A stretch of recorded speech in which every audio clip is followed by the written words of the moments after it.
वकिलाची फी किती द्यावी हा प्रश्न आपल्याला वकिलाची निवड केल्यानंतर हा पडत असतो.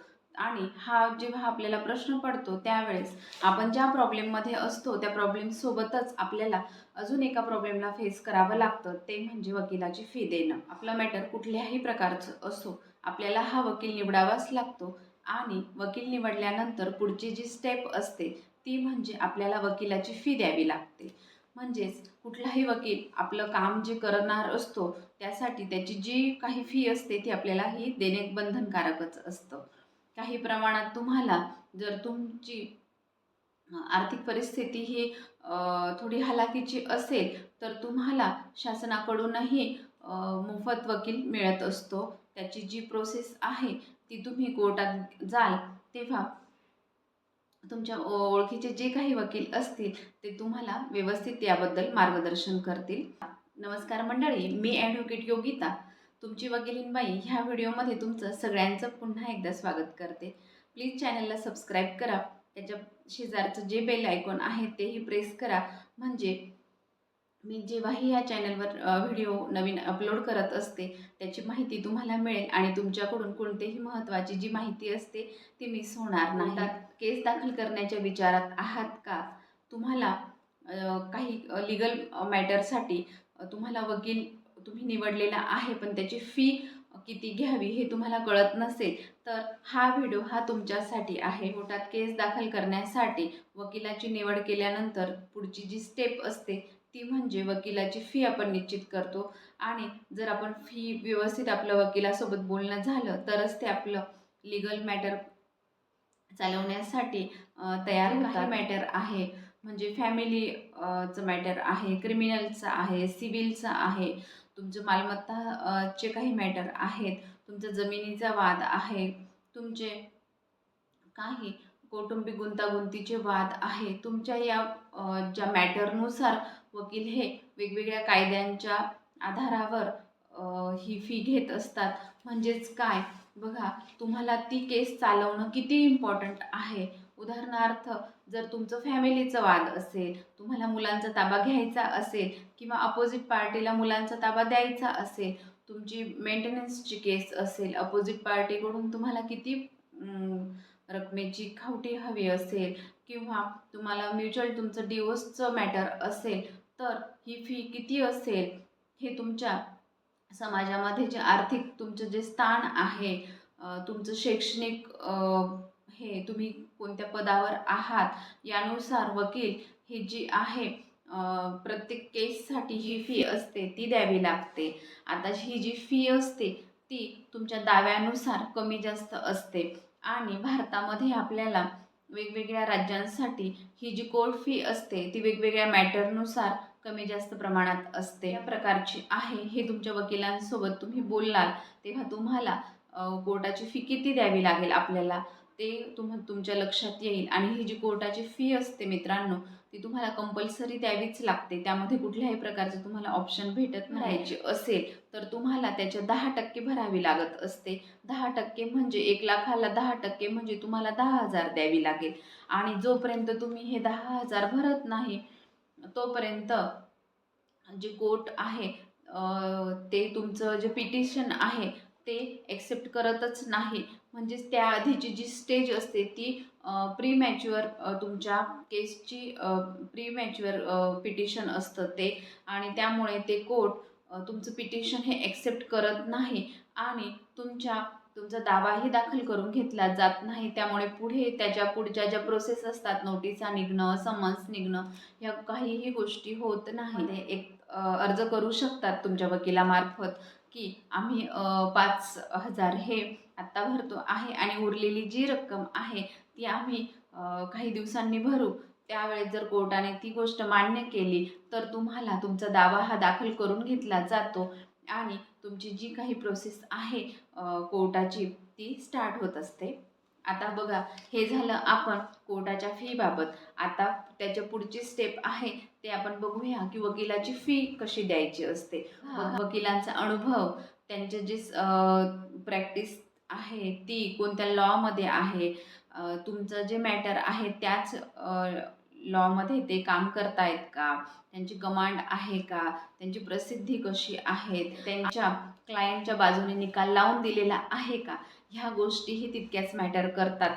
त्यावेळेस जे वकील तुमचा जे वकील आपल्याला न्याय मिळवून देतात, त्यांच्या बाजूने निकाल हा लागलेला आहे भरपूर वेळेस, त्या वकिलांची फी ही जास्तच असते, कारण की त्यांची प्रसिद्धी असते आणि ते त्यामध्ये एक्सपर्ट असतात. काही वकिलांची फी ही जी असते ती कमी असते, काहींची जास्त असते आणि काही वकिलांची ही मीडियम रेंजमध्ये असते. म्हणजेच काही वकील हे एकाच प्रकारचं मॅटर हँडल करत असतात, त्यामुळे त्यांना त्याच कोर्टामध्ये राहावं लागतं. त्यांना कमी पैशातही ते काम छान पद्धतीने तुमचं करून देत असतात, कारण की ते एकाच प्रकारचं मॅटर हँडल करत असतात. ते त्या मध्ये एक्सपर्ट असतात. तर जर काही वकील हे सेशनचेही कामं घेत असतील, डिस्ट्रिक्ट लेव्हलचेही घेत असतील, हायकोर्टात जाण्यासाठी अपीलही करत असतील, तर यांची फीही जास्त असते आणि तुम्हाला तुमच्या केससाठी न्याय मिळवूनच देतील याबाबत थोडी शंकाही कमी. आपलं डिस्ट्रिक्ट कोर्ट असतं, हायकोर्ट असतं, याची जी लीगल प्रोसेस असते, जी प्रॅक्टिस असते वकिलांची, त्यामध्येही फार मोठ्या प्रमाणावर आपल्याला तफावत पाहायला मिळत असते. त्यामुळे तुमचं जेही काही मॅटर असते, ज्याही कोर्टामध्ये तुम्ही केस दाखल करणार आहात, त्याच कोर्टाचा वकील तुम्ही लावायचा आहे. हा एक माझा छान सल्ला आहे. लॉयरकडे तुम्ही सिव्हिलचेच मॅटर द्या, क्रिमिनल लॉयरकडे तुम्ही क्रिमिनलचेच द्या, फॅमिली लॉयरकडे तुम्ही फॅमिलीचेच मॅटर द्या. मोटर व्हेकल ॲक्ट वर काम करणाऱ्या वकिलाकडे तुम्ही ॲक्सिडेंटच्या केसेस द्या. लँड लॉ सांभाळणाऱ्या वकिलाकडे तुम्ही तुमचे जमिनीचे काय वाद असतील ते द्या. याच्याने काय होतं मित्रांनो, तुम्हाला फीही कमी बसते आणि ते वकील त्याच कायद्यामध्ये काम करत असल्यामुळे त्यांना छान पद्धतीने कायद्याचा अभ्यास असतो. छान बारीकीने ते तुमचं मॅटर छान पद्धतीने काही नवीन वकील असतात, एक्सपर्ट कोण असतं आणि कोण नसतं हे आता आपण बघूया. बघा, सुरुवातीला 1 ते 5 वर्ष ज्यांची प्रॅक्टिस असते ते नवशिके वकील असतात. पुढे 5 ते 10 किंवा 5 ते 15 वर्षाचे जे लॉयर्स असतात ते जास्त अग्रेसिव्ह वकील असतात. छान ॲक्टिव्ह असतात ते त्यांच्या त्यांच्या लॉमध्ये, कारण की त्यांना इतक्या वर्षांचा अनुभव असतात. त्यांना छान पद्धतीने त्यांच्या लॉवर कमांड आलेली असते. त्यांनी अशाच पद्धतीचे अनेक मॅटर हँडल केलेले असतात. त्यामुळे त्यांना छान अनुभव असतो आणि तुम्हाला कुठेतरी न्याय मिळवून देण्यासाठी ते फारच उपयोगी ठरत असतात. आता तुम्ही ज्याही वेळेस वकिलाची निवड करणार आहात, त्यावेळेस तुम्ही ह्याही गोष्टी बघत चला, कारण की वकील निवडल्यानंतर आपल्याला पुढे त्यांना फीही द्यावी लागत असते. जेव्हा तुम्ही वकिलांशी बोलणं करण्यासाठी जाता, फी किती आहे, ती एका रकमीच द्यावी लागेल का? त्यांना प्रत्येक आपल्या कोर्ट प्रोसेस चालू झाल्यानंतर प्रत्येक तारखेलाही तुम्हाला काही पैसे द्यावे लागत असतील का, म्हणजे फी स्वरूपामध्ये? तर हे आधीच विचारून घ्या. जर प्रत्येक तारखेला तारखेची जी काही फी असेल, तर ती किती अमाऊंटची असेल, हे सगळं तुम्ही तुम्हाला नेमकं काय हवं आहे, तुम्हाला ही केस तुमच्या बाजूने, तुमचं जेही काही मॅटर आहे तो निकाल तुमच्या बाजूने लागणं हे तुम्हाला का गरजेचं आहे, हे आधी क्लिअर करा. म्हणजे तुम्हाला कदाचित एक्सपर्ट लॉयरही लावावा लागला तर तुम्ही लावा आणि त्याची जास्त फी असली तरी ती फायदेशीर ठरत असते मित्रांनो. तर का बरं? कारण की आपण एका समस्येत असतो आणि ती समस्या सुटल्याने आपले अनेक प्रॉब्लेम सॉल्व्ह होणार असतील. पैसा हा आपण कमवून घेऊ शकतो. आपलं सगळ्यात महत्त्वाचं काय असतं, ती समस्या सुटणं. जी काही तुमचं जे काही लीगल मॅटर आहे ते आधी तुम्ही सोडवण्याचा जास्तीत जास्त प्रयत्न करा. तुम्ही कोर्टात केस दाखल करणार असाल, त्याआधी तुम्ही 2-3 वकिलांना भेटायचं, त्यांच्या फीबाबत बोलायचं आणि ते नेमक्या कशा पद्धतीने तुमच्याशी बोलताय, तुमची केस कशा पद्धतीने समजून घेताय, यामुळे तुम्हाला वकिलाची निवडही करणं सोपं जाईल. आणि वकिलाची निवड कशी करायची हा व्हिडिओ आपल्या चॅनलवर अपलोड केलेला आहे मी. तो एकदा हा व्हिडिओ झाल्यानंतर तो व्हिडिओ तुम्ही पद्धतीने समजण्यास मदत होईल की वकिलाची निवड ही कशा पद्धतीने करायची. कारण की वकिलाची निवड आपण जर छान पद्धतीने केली तर आपण अर्धी केस आधीच जिंकलेलो असतो. हे मी तुम्हाला त्या व्हिडिओमध्ये छान पद्धतीने समजावून सांगितलेलं आहे. वकिलाची फी ही एकरकमी ठरवा आणि जे काही तुमचं लीगल मॅटर असेल ते कोर्टाच्या जी प्रोसेस असते मित्रांनो ती लेंदी असते. एकदा फी ठरवून घ्यायची एक रकमेच. मग आता अनेक वर्ष तुमची केस चालेल पुढे, तर मग तुम्ही प्रत्येक तारखेला त्या वकिलाला फी द्याल का? तर नाही मित्रांनो, यामध्ये तुमचं फार आर्थिक नुकसान होईल. म्हणून माझी कळकळीची विनंती आहे की ज्याही वेळेस तुम्ही तुमचे वकील म्हणून एखाद्या वकिलाची तुम्ही निवड करतात, त्याच वेळेस तुम्ही जी तुमची काही फी लीगल असेल ती तुम्ही एक रकमी ठरवायची आहे. आणि ही जी एक रकमी फी आहे ठरवताना तुम्ही ती एक रकमी ठरवायची आणि ज्याही वेळेस तुम्ही ती वकिलाला द्याल त्यावेळेस तुम्ही ती टप्प्याटप्प्याने द्यायची आहेत. मग आता ही कशा पद्धतीने द्याल बरं? तुम्ही पहिल्यांदा 10% द्या, नंतर 15%, नंतर 30%, अशा पद्धतीने तुम्ही 5-6 टप्प्यांमध्ये तुमची जी काही फी आहे ती प्रामाणिकपणे वकिलांना द्या. याने काय होईल की तुम्हाला ते जे वकील आहेत ते छान पद्धतीने तुमची केस हँडल करतील. आता बघा, तुम्ही सांगाल की आम्ही एक रकमी का रक्कम आमची ठरवायची वकिलाची फीची. तर बघा मित्रांनो, काही वेळेस आपण बघतो की वकिलाने आपल्यामध्ये मतभेद होऊ शकतात. काही वेळेस आपले वकील फुटण्याची शक्यता असते. अपोजिट पार्टीला ते वकील कदाचित मिळूनही जाऊ शकतात आणि आपल्या केसवर त्याचा इम्पॅक्ट पडत असतो. ते आपल्या लक्षात येऊन जातं तुम्हाला की हे वकील आपल्याला छान हेल्प करता आहेत की नाही करता आहेत. यदा कदाचित तुम्हाला ते वकील जर बदलवण्याची जर गरज वाटली आणि जर तुम्ही आधीच फी जर सगळी दिली गेली असेल तर तुम्हाला किती आर्थिक नुकसान होईल बरं. म्हणून आपण नेहमी वकील ठरवताना एक रकमी तो त्याची फी ठरवायची आणि देताना मात्र टप्प्याटप्प्याने द्यायची. हा मुद्दा इथे महत्त्वाचा आहे. आणि दुसरा मुद्दा आपला असा आहे की जी काही तुम्ही फी देताय टप्प्याटप्प्याने, काय तुमचे वकिलाचं आणि तुमचं जे सामोपचाराने जे काही ठरलेलं असेल त्याची लिखित पावती तुम्ही घ्यायची. किंवा तुम्ही जी काही रक्कम आहे ना ती लिखित ठरवून घ्यायची की आपल्या केससाठी आपण एवढी फी ठरलेली आहे.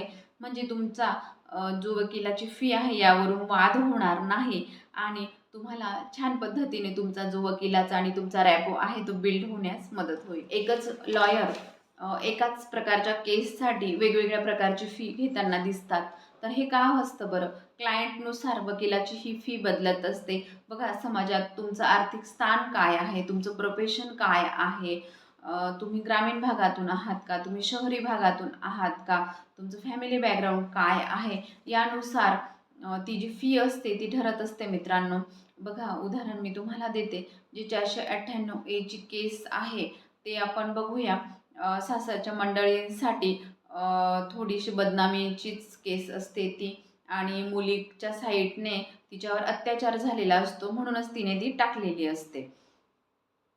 हो, कारण की पोलीस पूर्ण तपास त्या केसचा केल्यानंतरच 498 दाखल करून घेत असतात. त्यामुळे 498 ए ही जी मुलगी टाकते, आपण बऱ्याच प्रमाणात ऐकतो की मुलगी खोटं टाकते. पण हे तसं नसतं मित्रांनो. एखाद दोन दुसरे अपवाद सोडले तर त्या मुलीवर खरंच अत्याचार झालेला असतो. त्याच वेळेस ती 498 ए ही दाखल करत असते. त्याचमुळे म्हणजे मुलीच्या सासरच्यांकडून या मॅटरमध्ये जे त्यांचे वकील आहेत यासाठी जास्त फी आकारताना आपल्याला दिसून येतील. बघा, एखादा वकील असा असतो ना की तो एका पर्टिक्युलर एकाच सब्जेक्टमध्ये काम करत असतो. फॅमिलीमध्ये करेल तर फॅमिलीमध्येच करेल, सिव्हिलचे मॅटर सांभाळेल तर सिव्हिलचेच मॅटर सांभाळेल. तर असं का बरं? कारण की बघा, काही तुमचे जे मॅटर्स असतात त्याला एक्सपर्टच लॉयर लागत असतात. कारण की जर मग तुमची मर्डरची केस आहे आणि तुम्ही सिव्हिलवाल्याकडे गेला तर ते तर गोंधळूनच जाणार ना. कारण की ज्या काही कायद्याच्या पळवाटा असतात, पोलीस स्टेशनमध्ये कशा पद्धतीचे अर्ज करायचे तुमचे, आणि जे सर्वात महत्त्वाचं असतं जे तुमचं ड्राफ्टिंग असतं मित्रांनो, ते कोर्टामध्ये फार महत्त्वाचं असतं. आणि तुम्ही वकिलाला जर तुमची छान त्यांच्या पद्धतीने फी दिली एक्सपर्ट लॉयरला, तर तुमचं काम हे झाल्याशिवाय राहत नाही. आणि ही जी तुम्ही फी देत असता वकिलाला त्याच्या ज्ञानाची देत असतात बघा. कारण की कोर्टामध्ये 2 वकील आमने-सामने येत असतात. दोघंही ज्ञानी असतात आणि बुद्धीच्या आणि युक्तिवाद करावा लागतो. कागदपत्र सादर करावी लागतात. पुरावे वेळोवेळी सादर करावे लागत असतात साक्षीदारांच्या. तपासण्या, उलट तपासण्या ह्या सगळ्या गोष्टी कराव्या लागतात. आणि हे जज साहेबांच्या पुढे ह्या सगळ्या गोष्टी होत असतात. त्यामुळे फार खबरदारी घ्यावी लागत असते मित्रांनो. त्यामुळे वकिलाची फी ही तुम्हाला कदाचित जास्त वाटू शकते, पण एक्सपर्ट लॉयर हे त्यांच्या ज्ञानानुसार, अनुभवानुसार योग्य ती फी आकारत असतात. वकील मित्रांनाही हेच सांगू इच्छिते की जर तुम्ही नवीन तुमची प्रॅक्टिस सुरू केली असेल तर एका पर्टिक्युलर सब्जेक्टमध्ये जा. तुमचा जोही काही आवडीचा लॉ असेल त्यामध्येच तुम्ही काम करा. याने तुम्हाला एक फायदा होईल. कोर्टामध्ये तुमचं नाव करण्यासाठी लवकर तुम्हाला हेल्प होईल.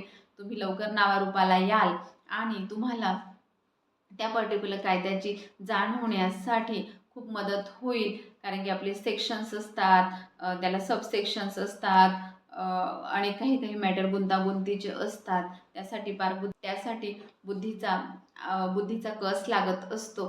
त्यामुळे जर तुम्ही सुरुवातीला कोर्ट प्रोसेस समजून घेत असाल आणि तुम्हाला तुमची फी किती घ्यायची आहे, तुम्हाला क्लायंट्स मिळतील की नाही, यासाठीही तुम्हाला पर्टिक्युलर एका सब्जेक्टमध्ये काम कराल तर तुम्हाला वकिलाची फी म्हणजेच क्लायंट मिळवणं हे फार सोयीस्कर आणि सोपे. बघा, तुमचं इथे एकच काम आहे. तुम्ही हीच एक गोष्ट महत्त्वाची मी जी आता सांगते ती लक्षात ठेवा की तुम्हाला ज्या कोर्टामध्ये केस दाखल करायची आहे त्याच कोर्टातील लॉयर घ्यायचा आणि तुमचं मॅटर ज्या कायद्यामध्ये येतं त्याच कायद्याचा एक्सपर्ट जो लॉयर आहे त्यालाच तुम्ही तुमची केस द्यायची. आणि म्हणजे तुम्हाला न्याय मिळणं यामुळे सांगते आहे. वकिलाची फी ठरवतानाही एक रकमी ठरवायची, देतानाही टप्प्याटप्प्याने द्यायची.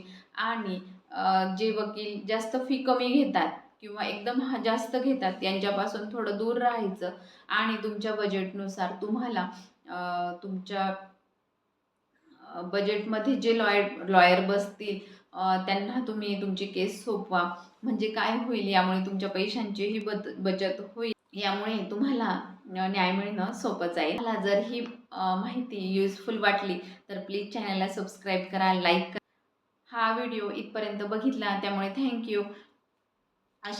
पुन्हा भेटेन अशाच एका नवीन व्हिडिओसोबत, विषयासोबत.